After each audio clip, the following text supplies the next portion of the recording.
Good evening, and welcome to this edition of Labor Vision. This evening's show is part of our Legislative Issues series hosted by Jim Parisi. I'm Bob Delaney, Executive Director of the Institute for Labor Studies and Research.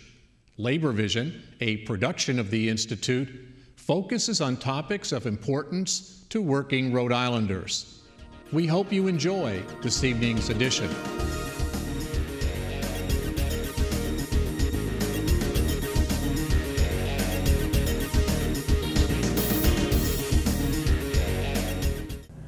Thank you for joining us for this segment of Labor Vision, where we bring the General Assembly into your living room. My name is James Parisi. I'm a field rep for the Rhode Island Federation of Teachers and Health Professionals, and I'm host for this evening's show. Thank you for joining us. Today we're going to be talking about an important issue for all working people in Rhode Island, and that is the issue of the minimum wage. And we're pleased to have several guests with us. First of all, the bill sponsor for the minimum wage bill, Senator Erin Lynch. Erin, thank you for joining us. Thank you for having me. Okay. Erin is an attorney in her private practice. She's been in the General Assembly since 2008. She serves on the Senate Judiciary Committee as well as the Senate Committee Special Legislation and Veterans Affairs. Okay. And also joining us is Josie. Josie, thank you. You are with Fuerza Laborale, and you've brought two members with you, Flor and Antonio. Thank you all for joining us. Josie, why don't we start with you? I don't know if all of our viewers know what Fuerza Laborale is about, so tell us about the organization. And I can tell you know some Italian by the way you pronounce it.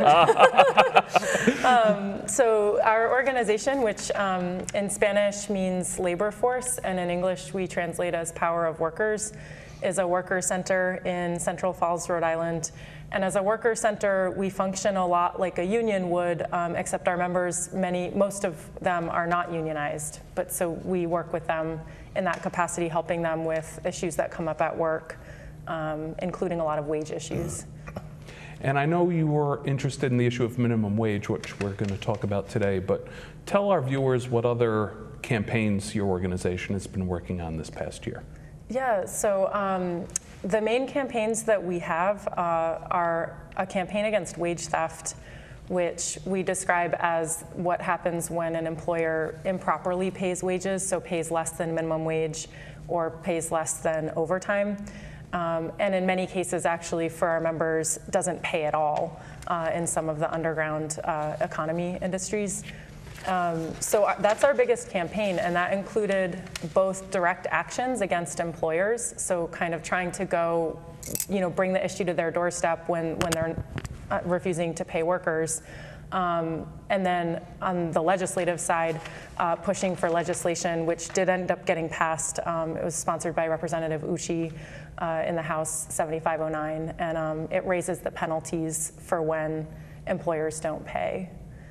Y yo no sé si ustedes tienen comentarios sobre lo que es fuerza laboral, qué hace fuerza laboral. Mi nombre es Antonio Ballestas.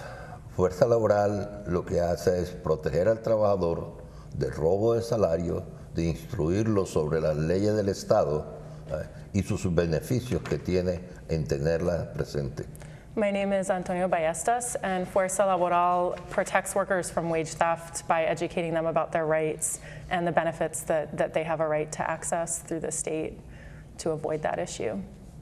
Terrific, thank you. Senator, before we talk about the minimum wage, a little bit of background. First of all, why did you get involved in politics, and why did you run for the General Assembly when you did 4 years ago?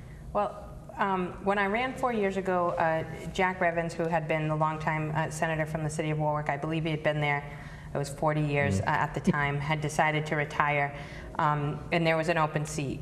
I've lived in Rhode Island, and particularly Warwick, my entire life. My parents still live in the same house I grew up in, which we were talking about is now in my district since redistricting. But I went to Warwick Public Schools, Cedar Hill Elementary School, Windman Junior High School, Tollgate High School. I left Rhode Island only when I went to college and law school.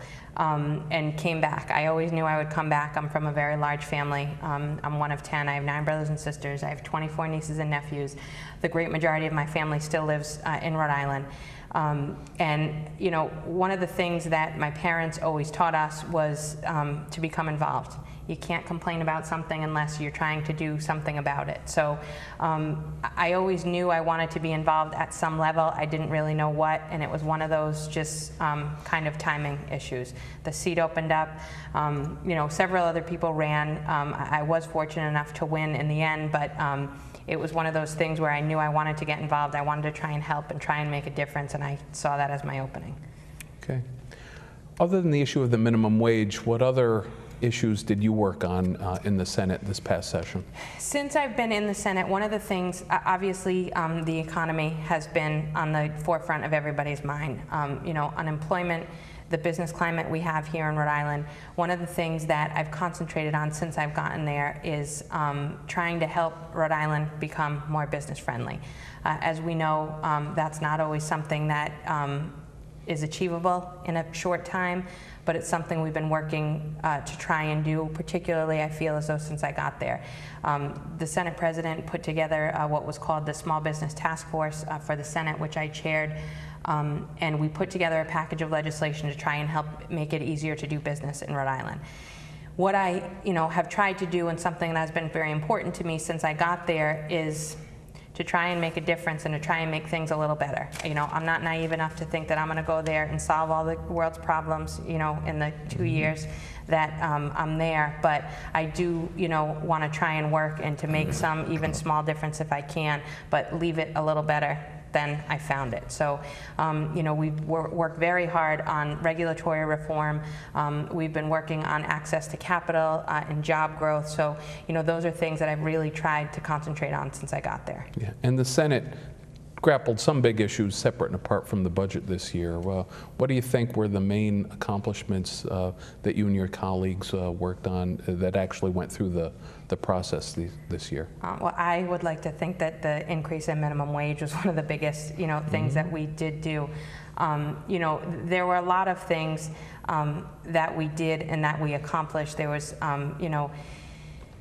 what we try and do is make things a little easier for the general public. The big issues are always the budget and taxes, and there are a lot of little things that sometimes it seems don't get the same recognition, that the budget would, or that hot social issues get. But I think the minimum wage was one of the biggest things that we did do, because I think that reaches a lot of people. Sure. Here in this country, we have a federal minimum wage, but we also have the ability of states to set a minimum wage that's higher than the federal minimum wage. The federal minimum wage was last raised about 5 years ago. At the same time, Rhode Island set its minimum wage at $7.40, which is 15 cents more than the federal minimum wage. Senator, you put in a bill to raise the minimum wage from $7.40 an hour. Tell us what your initial bill did. Initially, the intent was to allow minimum wage to increase basically with inflation, to have a cost of living increase built into the minimum wage. And the reason for that was because, as you said, we hadn't increased our minimum wage since 2005. As you know, unemployment has continued to go up. Our economy has continued to be less than stellar, I guess, for lack of a better term. So as costs of living have increased, the minimum wage has stayed the same. So that was something that was concerning to me.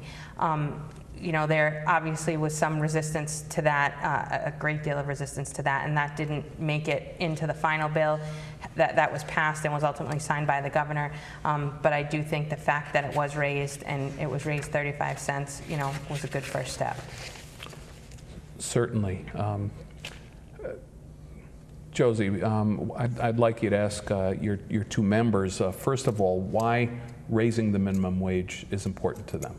Entonces, la pregunta para los miembros de fuerza es ¿por qué es importante aumentar el sueldo mínimo? Pues yo creo que el aumento del sueldo mínimo es importante para todos los empleados o trabajadores del Estado, debido a que diariamente se está aumentando la canasta familiar. Y gracias a Dios hubieron personas que se dedicaron a mirar estos puntos la cual hicieron que se reventara aquel esquema de aguante que teníamos desde el 2007, que no había aumento de salario. Y So gracias. I think it's very important that the Rhode Island minimum wage got raised, because every year you see the family budget going up, and there came to be this situation where people were bearing hikes in their family budget while wages were staying the same. And so thank God and thank the people who worked so hard to get this, because it makes a big difference. Y gracias a este gran impulso que dio este grupo, hemos tenido un aumento de 35 centavos, que quiere decir que es un 0.048% del salario actual. And yeah, thanks to the really hard work that people did, now we have what amounts to 0.048% raise for each worker in Rhode Island. Flor? Flor, ¿usted tiene comentarios sobre esto? Bueno, mi nombre es Flor Sasa. Primero, buenas tardes. Yo también quiero agradecerle a las personas que se han preocupado por nuestro salario mínimo, porque 35 centavos siempre nos sirven mucho para las múltiples necesidades que tenemos el ser humano. Y entonces, pues, tengo para decirles que muchas gracias. My name is Flori Sasa, and I think that having a 35-cent raise per hour does have a big impact on us as human beings, and I really feel grateful for the work that people did to get that passed. Y estoy aquí porque de verdad estoy agradecida. Y yo soy una de esas personas que devengo los 7.40. Y ahora este aumento pues a mí me ha llegado, me ha servido, me puso contenta, porque ahí vamos, me doy cuenta que hay personas que también se preocupan por nosotros, y eso es bueno, y apoyar, porque que nos apoyen, y que sabemos que más adelante pues siga este apoyo. And I'm just really thankful because I am one of these people who is earning $7.40 per hour, and so a raise to me of 35 cents does have a big impact. And it also feels really great to know that there's people who are concerning themselves with that. How hard is it to support yourself and a family at $7.40 an hour?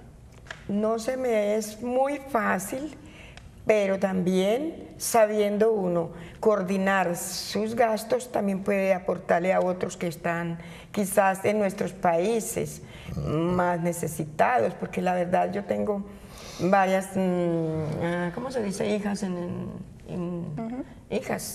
hijas en Colombia, y más que todo una pues bien necesitada, y siempre me ha ayudado este aporte me va a ayudar este aporte para hacer un poquitico más por ella.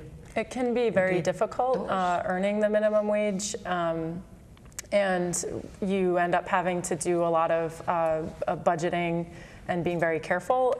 It can especially feel hard if you're supporting other people. For example, I have some daughters who do have greater economic needs in Colombia, and so I try to help them, and that can be challenging.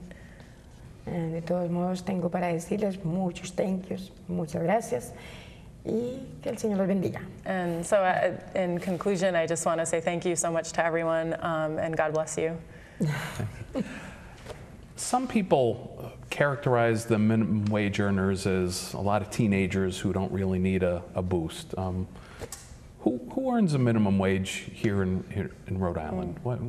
Muchas veces se caracteriza el trabajador que está ganando el sueldo mínimo como tal vez solamente los adolescentes que no necesariamente necesitan el apoyo. ¿Es esta la verdad, o aquí en Rhode Island quién está ganando este sueldo? Yo creo que el sueldo mínimo lo representa un 70% de la población de trabajadores. I would say that in Rhode Island, my perspective is that about 70% of workers are probably earning the minimum wage. ¿Y en cuáles sectores y cuáles edades, por ejemplo, de gente? Bueno, los sectores son los sectores obreros y las edades están entre los 40 y los 50 años. And I would say a lot of the folks we're talking about are in what I would call the working class, and probably in middle age, like 40 years old, 50 years old. So a majority of people in your community you see making that low wage. Entonces diría usted que la mayoría de la comunidad en que usted vive está ganando este sueldo. Sí. Yeah. We're going to show the viewers a couple of different charts prepared by the Economic Progress Institute here in Rhode Island. The first shows that since 2007, while inflation went up and the minimum wage didn't, had that cost of living adjustment that you were looking for in your initial bill been in law back at the time, the minimum wage ought to be $8.13 this year. So that first chart that we're now showing shows the loss of earning power for people making the minimum wage just in the past 5 years. And the second chart we're showing shows that since '07, Rhode Island was the only state that didn't raise the minimum wage until this year. So other states were taking action on raising the minimum wage. It took us a while, and we're certainly glad to get there, but that's a little bit of information we think is important. Senator, there's a hearing process in the General Assembly. So the Senate Labor Committee heard your bill, and that was an opportunity for not only supporters to show up, but opponents as well. First of all, who were the primary supporters of raising the minimum wage in the Senate? Other than those sponsors of the legislation, we get a lot of literature that's sent to us once, various groups know that you've been elected to the General Assembly. You're constantly sent different pieces of information relative to wage earners and what the minimum wage is in the area, whether it's New England, whether it's across the country, whether it's the federal minimum wage and how you rank. So I think from the information that we receive, and we're constantly reading these things, the talk amongst a lot of the members of the Senate was, we think it's time to do this.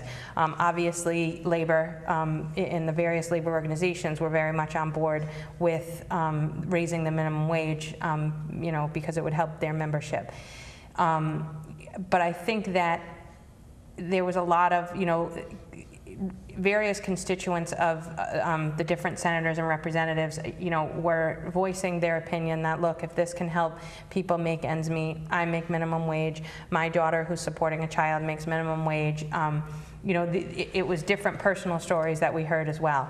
There wasn't 50 or 60 people there, the day we had the labor hearing on it, but, a lot of people send emails, they make phone calls, that type of thing. So there were a lot of members of the general public, of my constituency and of the constituents of my colleagues that wanted their voice to be heard, relative to this issue. So I think it was more kind of a kind of grassroots type, send an email, make a phone call, as opposed to a very organized kind of march on the State House, if that makes sense. Sure, it makes perfect sense, and that's how things get done often.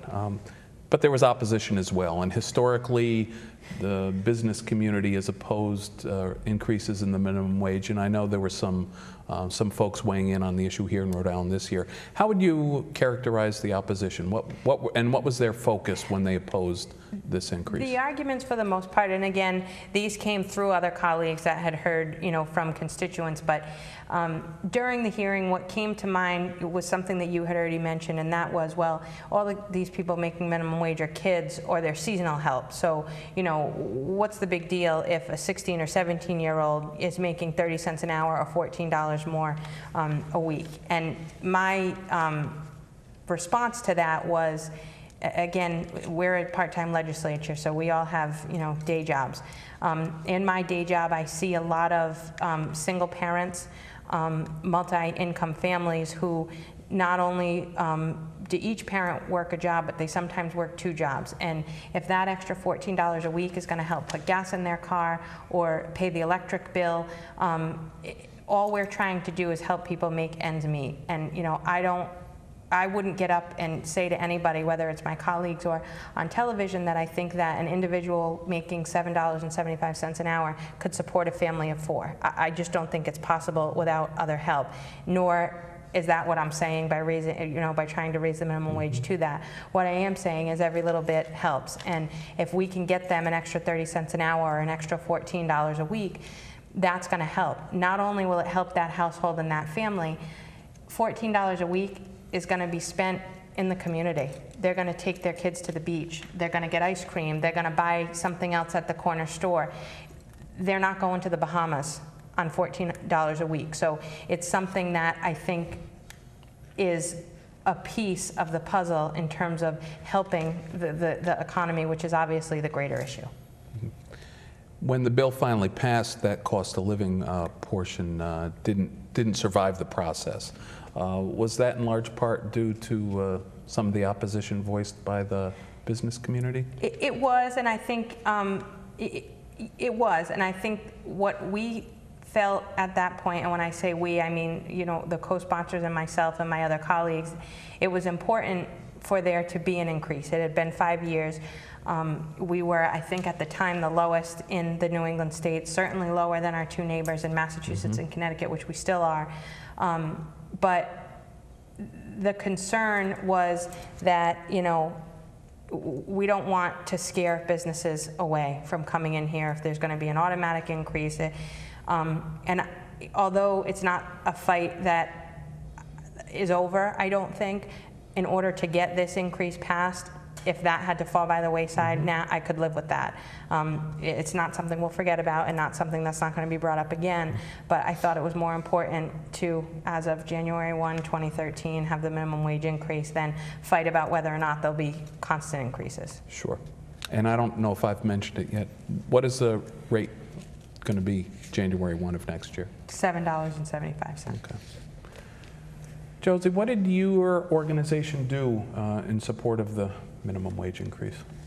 Well, I have to be honest that I was just mentioning to the senator, unfortunately, I don't think we can take so much credit for, turning out so many voices at the State House on this. But of course, because of the nature of our membership, and most of our members are people who are earning minimum wage in industries like landscaping, cleaning, some types of construction, restaurants, like back-end restaurant work, and temp agencies, it was crucially important to us, and so we followed it very closely. And when we were at the State House on, as I mentioned, our main campaign as a small group, we put all our resources this year into trying to get penalties for when wages are just not paid at all. Right. So we've kind of prioritized that issue for this year, but we're really tremendously supportive in spirit. And when we were at the State House trying to mention it to people about the need for the minimum wage hike. Sure. And do you and Antonio and Flor have an opinion on whether or not there ought to be an automatic cost of living attached to the minimum wage in the future? ¿Qué opinan ustedes sobre la idea de tener un aumento automático cada año? Que sería automáticamente cada año aumentado el sueldo mínimo. Bueno, eso sería lo ideal. That would be the ideal. Ya que, como todos sabemos, todos los años hay incremento. Since we know that every year there are hikes in the family budget. En la canasta familiar y en lo que es el departamento de medicinas. And also in health costs. Y entonces este salario anualmente nos alivia a los trabajadores de tener mayores problemas en la vida. And so raising the minimum wage each year would give relief to workers who experience these hikes every year. Pero actualmente, pues, felicitamos a las personas que hicieron aquel paso primordial de reventar aquel esquema que nos tenía aguantado del 2007 y que en verdad nos favorece a todos los empleados. Y gracias. But at the moment, we do definitely want to celebrate the victory of the folks who worked so hard for this, because it really does take down the whole situation we were living with and kind of just bearing of having no raise whatsoever. Flor?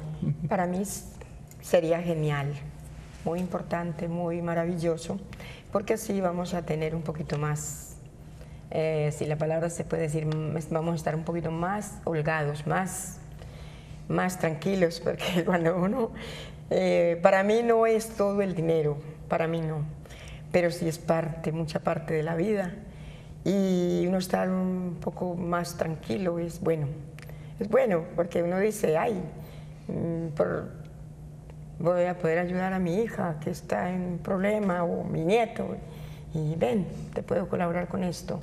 Más fácil que cuando uno le cuentan un problema y uno dice, ay, pero cómo, se revienta, se pone confuso. ¿Cómo la voy a ayudar? ¿Cómo lo hago? Yeah. So for me, it's great. It's really marvelous. It would be marvelous to see that raise every year. But raising the minimum wage in general, I think just gives us more relief as workers, and gives us the freedom to try to help our family members more. Maybe my daughter's having a problem, or my grandson, and it helps you feel that you can collaborate more with them on the issues that they're going through, and gives you relief. Yo quiero decir muchas gracias.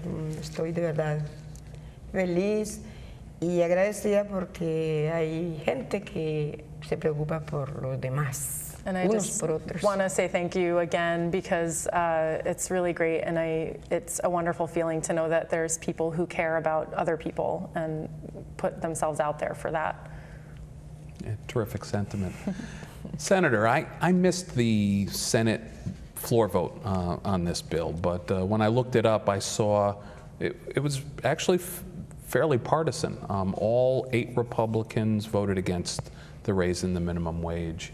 The one independent, Senator O'Neill, did, and then there were just 2 Democrats, Senator Cody from Woonsocket and my senator from Johnston, Frank Lombardo, voted against it. Did it have a feel of a partisan debate in the Senate when it was considered on the floor? A little bit. I mean, there wasn't a great deal of debate on the floor. I think the Senate's a little different in terms of our debate style than the House is. We don't normally have a lot of the the raucous and lengthy debates that they have.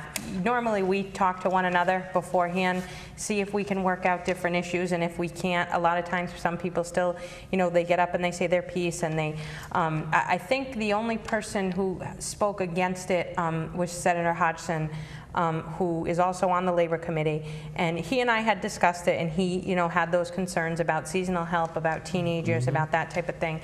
I spoke with Senator Lombardo about it as well. His concern was that the business community would have a big problem with it because it would have a rippling effect, and that if one worker got a raise, then other workers who weren't making minimum wage felt as though they too should deserve a raise, and it would increase costs substantially for those businesses. And I did discuss those things with them, and I think that there are some concerns there, and some valid concerns, but again, there are families that are trying to live, and we're not trying to raise the minimum wage from $7.40 an hour to $25 an hour. It's not, we're not trying to break the bank. We're not trying to break the backs of any of the businesses that are here, small or otherwise. We're trying to allow the workers to earn a fair wage and raise a family, and put a little bit back into our local economy if they're able to do that, which I think is very important. So, our discussions were lively at times, but they were respectful discussions, and I think I was a little surprised that the vote was as partisan as it was, but sometimes Republicans just think very differently than Democrats, and I think that this is one of those issues. If you can help someone, you have to try and help someone, is the way I feel. Sure. I know from the labor movement perspective that very few union members make the minimum wage, but we've always talked about the rising tide raises all boats, and that what Senator Lombardo probably expressed was something we hope happens, that everyone ought to make a little more money because wages have been so flat for so long for so many people who just work for a living.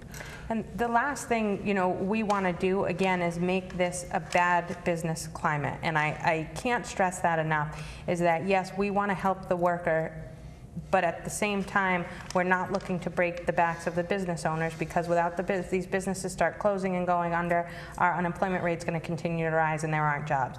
And that's, it's not that we haven't considered that we're not considering that, but I think that this was a nominal enough increase where it wasn't done on the backs of business owners, and particularly small business owners, as you know, represent the largest employers in the state of Rhode Island by far. So I think that we took a very measured approach to it. We listened to all sides, and this was the best we could do, both for the businesses as well as for the wage earners. Sure. No, you raised some excellent, valid points there.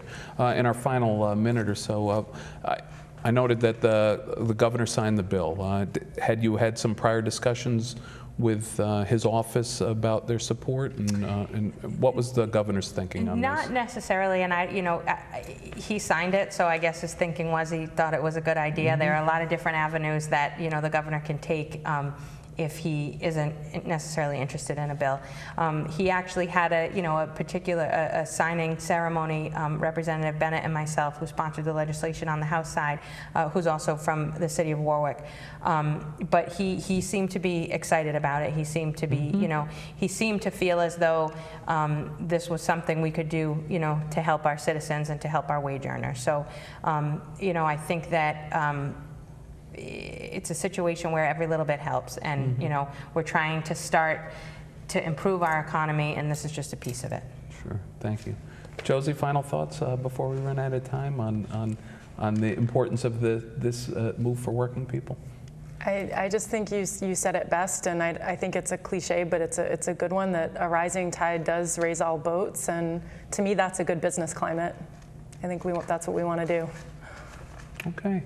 Well, thank you all for your time, Aaron, Flor, Josie, and Antonio. I appreciate your time and your thought on this important issue. And thank you all for joining us for this segment of Labor Vision.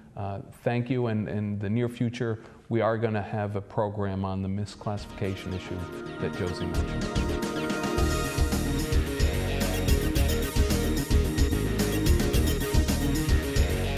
Good evening, and welcome to the latest installment on the history of the American labor movement.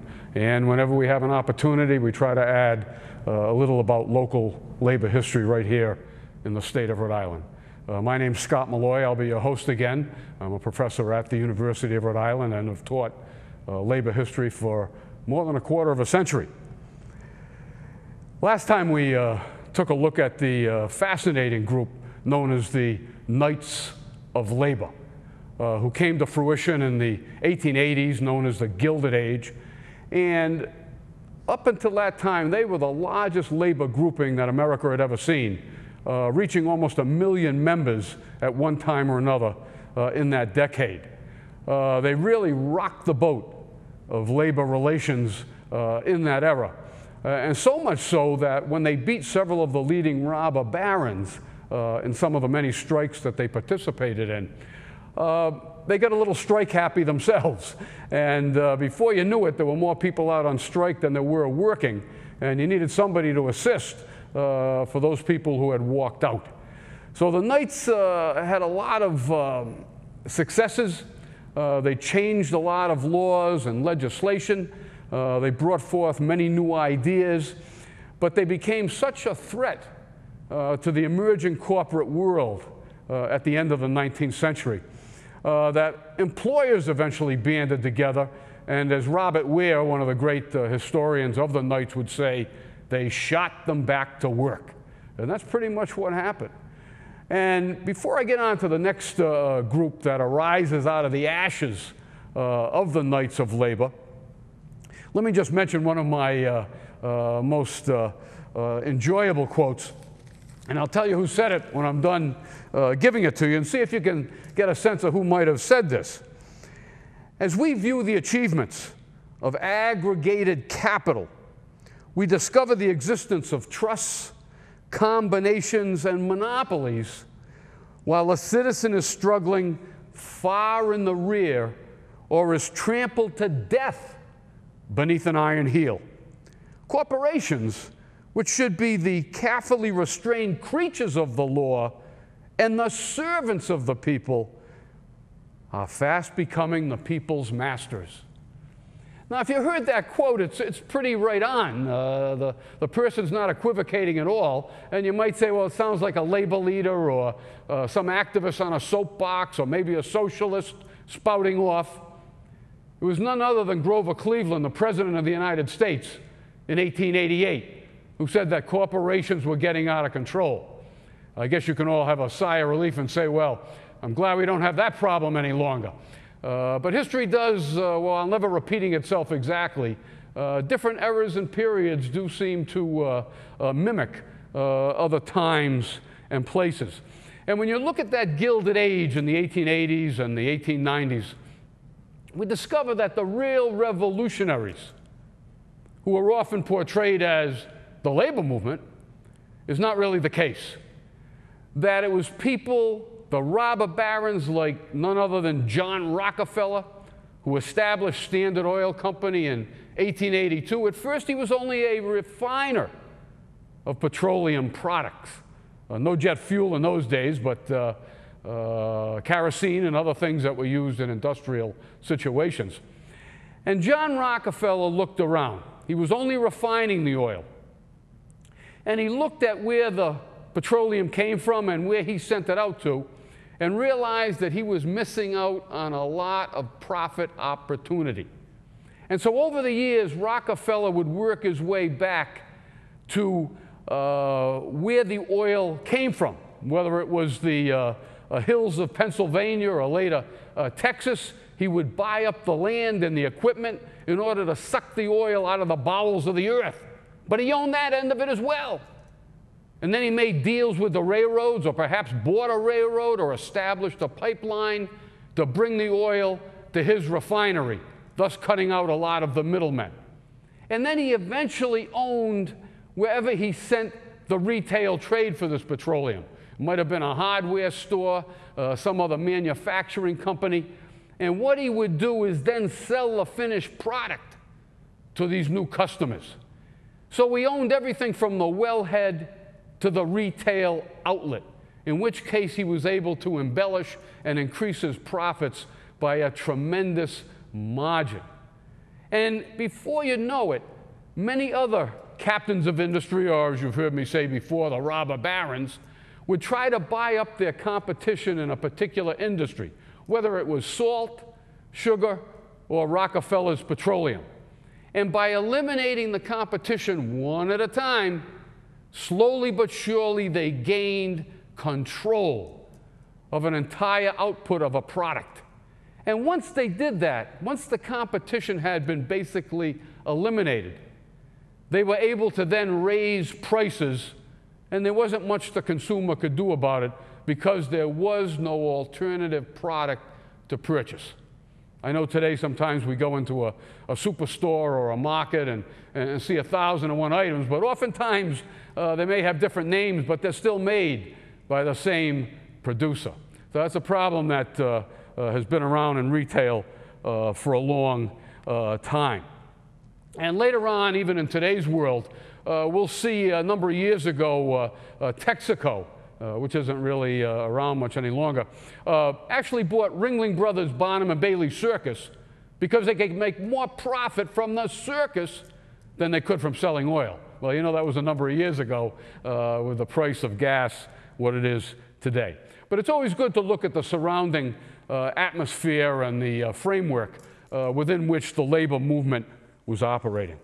So the Knights of Labor fall down in the 1880s in the Gilded Age, not all at once. In fact, there were some locals left well into the 20th century, but for all intents and purposes, the Knights met their demise in that particular period. But as I've said before on the program, nature always abhors a vacuum, and particularly with the labor movement. If one group fell down, it always seems out of the ashes, a new labor organization came to the forefront. And so we have in the early 1880s, at the very moment when the Knights are beginning to reach their crescendo, a new kid is on the block, trying to flex its muscles, but not having very much luck. And it was called the Federation of Trade Unions and Labor. And it was led by perhaps the most seminal figure in all of American labor history, Sam Gompers. And Gompers came to America during the Civil War with his family. They had emigrated from London, England. He was of Dutch Jewish ancestry. And Gompers himself was a rather petite man. He was only about 5 feet tall. And when you see him next to these horny-fisted sons and daughters of toil who towered over him, you wonder how he ever got such a leadership position in a tough and tumble age. But Gompers was a brilliant orator. He was a very well-educated individual who was able to write letters and give these great lectures. And so, slowly but surely, during his efforts as a young man, he was only a teenager when he arrived, he joined the Cigar Makers Union. Now, that's hard to believe today that cigar makers was once a skilled job, a very skilled job where you made real good money if you belonged to that union. And so both Sam Gompers and his dad did. And so they took that trade all the way from London to New York City during the Civil War. And Gompers, and this is a very unusual element of labor history, and one that my students often find hard to believe. The labor movement at that time, working people in general, immigrants, were so desperate and so hungry to learn, to gain knowledge about the world around them, that in the Cigar Makers Union, they actually paid one of their members to sit and read magazines, newspapers, plays, literature, or even conduct a debate while the rest of the members made their cigars. And so Sam Gompers, even though he was an immigrant with that great English brogue, I suppose, was chosen because he was so intelligent. And so he would do all of these things in order to educate the members while they worked. And at the end of the day, they would donate a certain number of cigars to him so he didn't lose out on a paycheck. So here's a young Gompers talking to these people working hard at making their cigars and almost acting as a professor. In fact, they called him the lecturer. A wonderful thing, particularly for me, being one at URI. So way back then, more than 100 years ago, the labor movement embraced the idea of, if they could, teaching their members on the job training, if you will, but more in the liberal arts than anything more specific than that relating to a particular industry. Gompers not only worked in the cigar factory, not only educated his members, but was also part of a study group once the workday was over. And so you can imagine these people were just desperate to learn as much as they possibly could. But something else happened to Gompers while he was still a fairly young man, and that it was a tremendous economic depression, not a recession, but a depression in 1873 that lingered on, particularly here in Rhode Island, for almost a decade. And Gompers saw what happened to the cigar makers' industry. People were tossed out of work. Cheaper labor was brought in. Some locals of the union were broken by employers before the good times returned. And Gompers and the president of the New York City local of the Cigar Makers Union, a man named Adolf Strasser, obviously a German immigrant, got together and tried to come up with a new philosophy of the labor movement, because they felt that the Knights of Labor had suffered from certain structural problems. And so we discover that Gompers and Strasser come up with a theory, and it has a lot of different names to it, but they all mean pretty much the same thing. Pure and simple trade unionism, bread and butter unionism, British unionism, because this is where it emanated from where Gompers had emigrated. And basically what it meant, as opposed to the Knights of Labor, that this American Federation of Labor, which they eventually would call it, was only after immediate concerns. That is, pay raises they could get maybe after a quick strike or a boycott. They would provide certain benefits on the job through the employer that maybe the Knights hadn't really thought enough about. They had traveling benefits where if you went from one coast to the other and got a job in the same industry, you were already a member. They also had things like burial insurance or health and safety benefits through the union, because these were very avant-garde, if you will, things that most people in the labor movement did not have.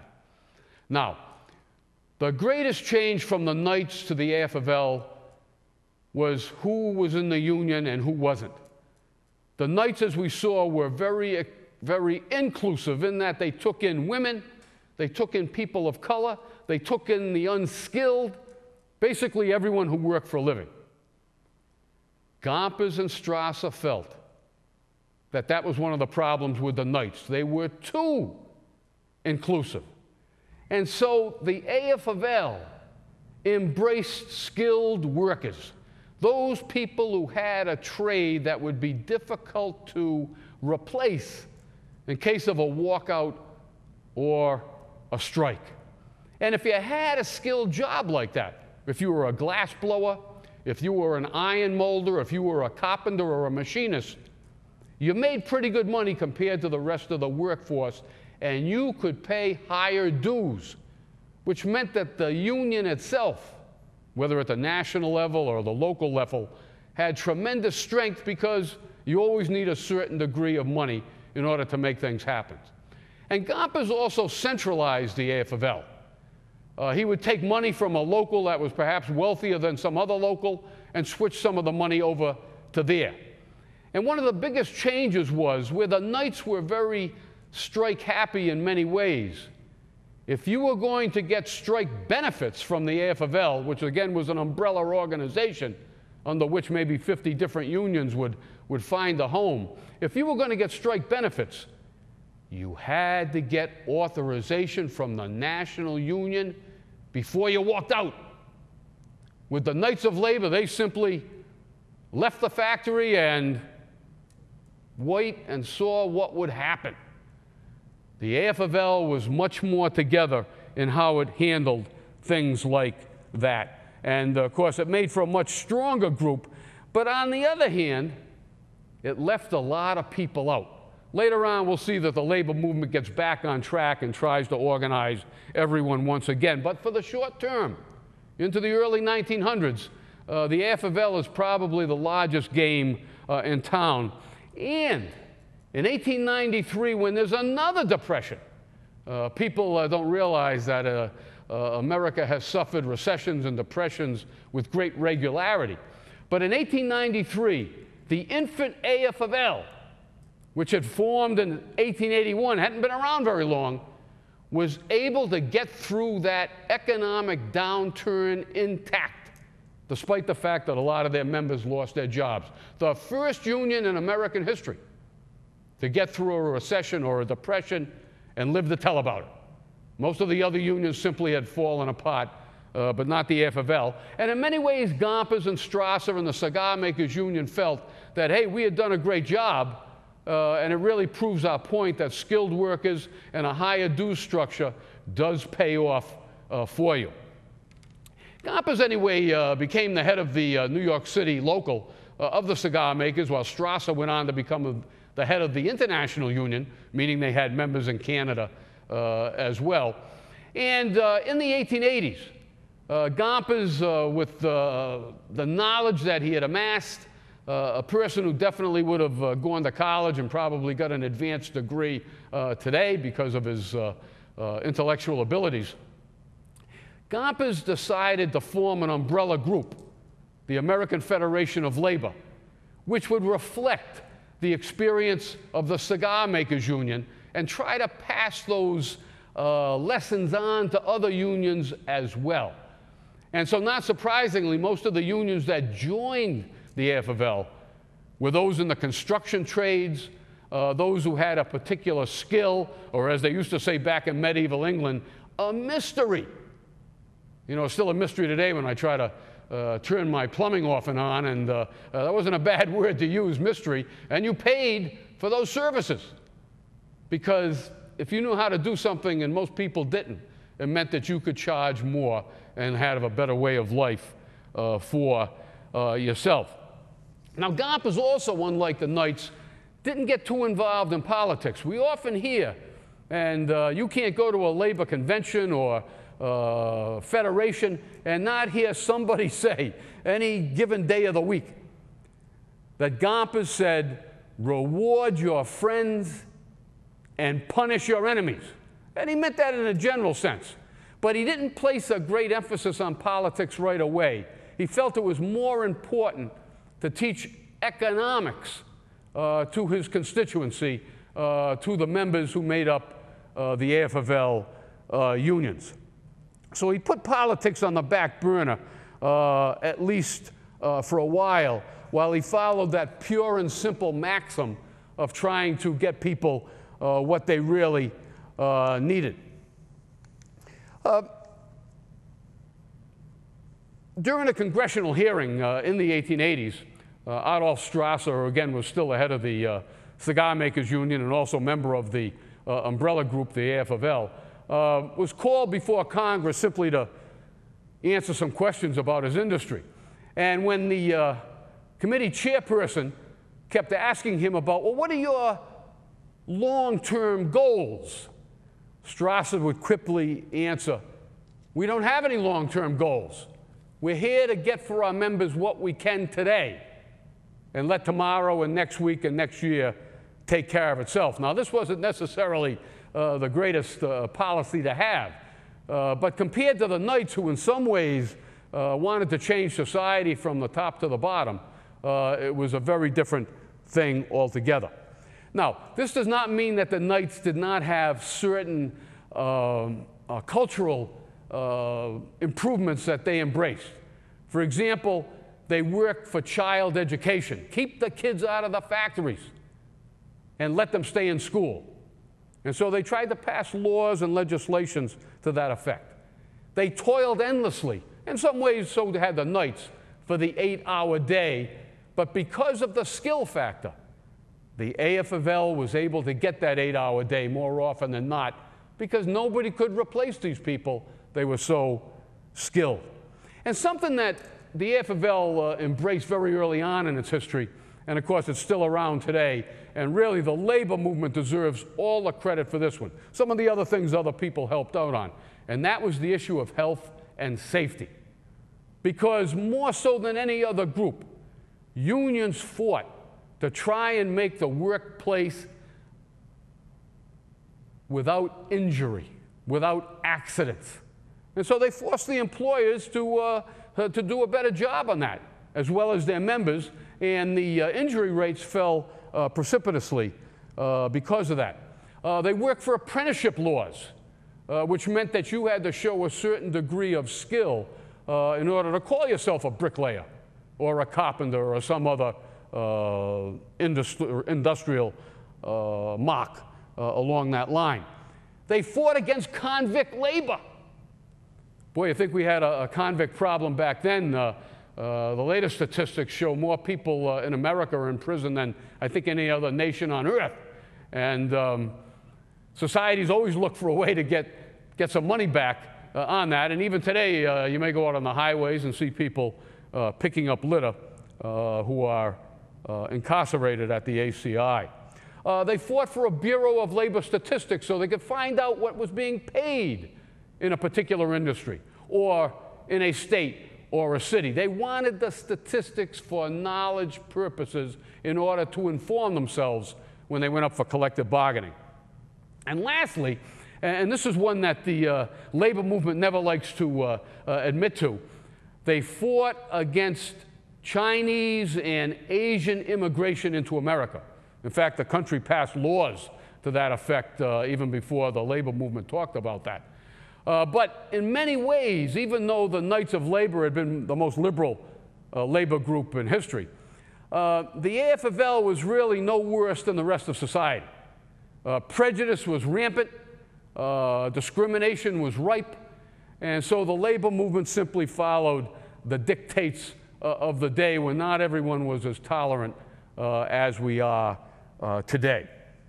And so the AFL, even though it started off without very much at all, I think at one point in their treasury they had a couple of $100, but Gompers, because of his 24/7 personality, his ability to talk to working people in their own language, was able to turn the AFL into a power to be reckoned with. And so over the course of 10, 15, or 20 years, he was able to make the AFL the power that it would become. And as I mentioned before, it's still here with us more than 125 years later, which is really something for working people to have accomplished.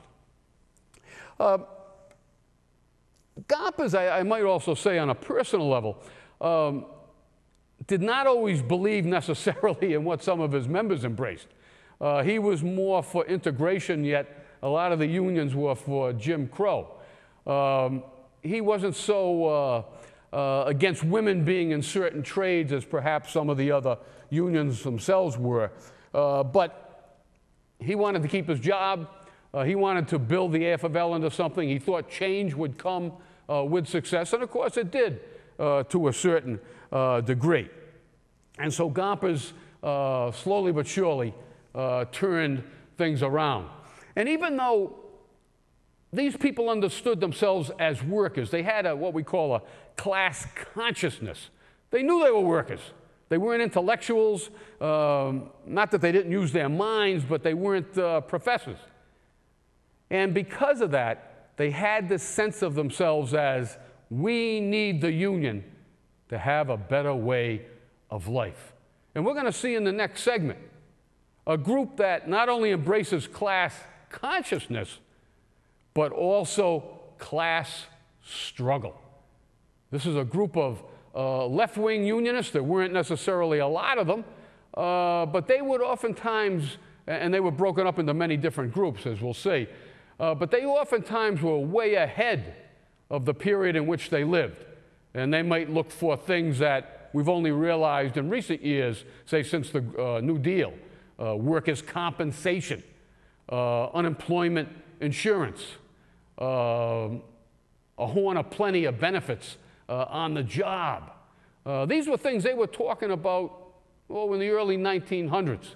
And so in our next episode, we'll take a look at them, particularly at one individual, a man named Eugene Victor Debs, of French parentage, who grew up in the Midwest and went on to work with the Railroad Brotherhoods, very, very conservative groups who wouldn't even join the AFL because they were so conservative.